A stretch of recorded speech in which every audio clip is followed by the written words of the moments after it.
not as of covetousness. You will notice that the gift is called a bounty. That indicates that it would be a generous gift, which is the evidence of the grace of God working in the heart. That concludes that section. Now let's move on to the next section, which is verse 6.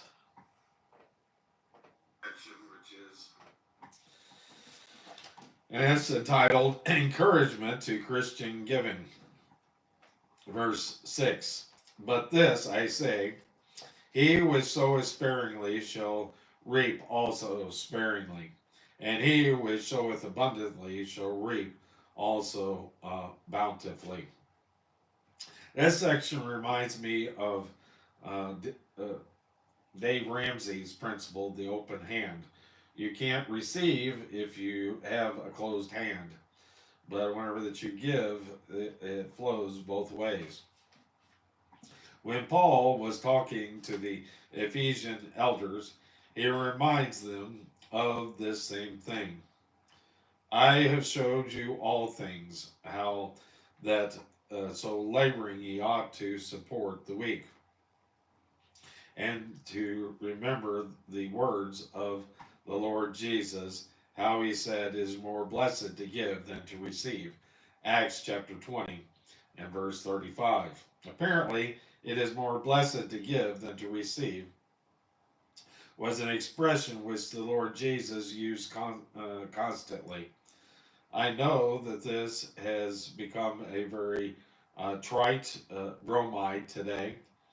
It is quoted a great deal and practiced very little. The word blessed actually means happy. It will make you more happy to give than to receive. How does it affect you when you give?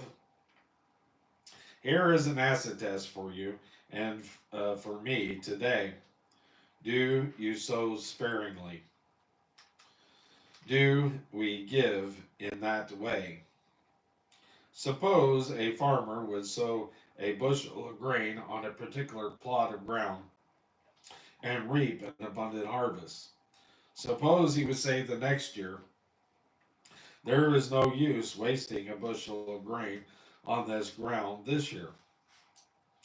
I will save half a bushel for myself and sow only half a bushel. Any farmer knows that he would give he would get a very small yield. The principle is that whoever sows sparingly will reap sparingly, and he who sows bountifully will reap bountifully. When I was speaking at Siloam Springs, Arkansas, that's J. Vernon McGee and not me. I'm reading from Through the Bible, Through the Bible by J. Vernon McGee. This is McGee and not me.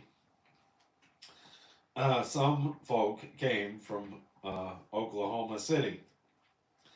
The lady is about my age, and she was raised in a little place called Tishomingo, Oklahoma.